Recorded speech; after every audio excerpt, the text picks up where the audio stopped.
In-nies iridu jaraw bidla reali fil-mod kif jitmexxa l-pajjiż u l-Labor qed jirriskja li jitlef l-elezzjoni ġenerali li jmiss jekk dan ma jseħħx.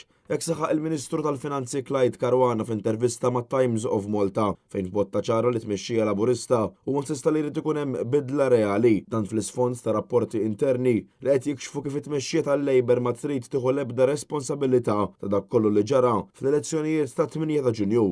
Clyde Caruana min-naħa tiegħu qal li jinsab konvint li l-poplu Malti Wawċi qed jitlef il-paċenzja mal-gvern tiegħu għaliex in-nies qed jgħixu f'pajjiż iffullat iżejjed. U annotaw ukoll it-twissija tiegħu dwar il-popolazzjoni ta' Malta li qed tiżdied waqgħet fuq widnejn torox.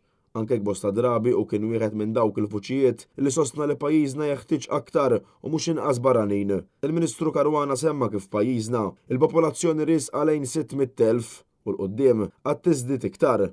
Dan juri biċ-ċar kemm kbira l-problema tal-overpopulation, problema li qed taffettwa l-pajjiż kollu minn kull aspett. If we keep on repeating the same thing, what will happen is that we will keep on attracting thousands of workers on the islands, and that is having its effects on the infrastructure.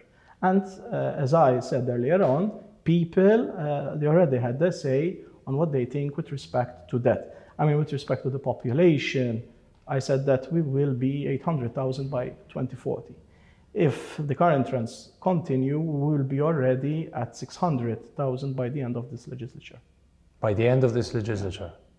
Il-Ministru insista li jekk il-kollegi tiegħu fil-Gvern ma jarawx is-sens ta' urġenza tiegħu kollox ser jibqa' kif inhu. Botta ċara lill ministri tal-Kabinett intant meta ġie mistoqsi dwar il-futur ta' Robert Abela bħala mexxej tal-Labor u Prim Ministru, il-Ministru tal-Finanzi qal biss li ġimgħa hija żmien twil fil-politika.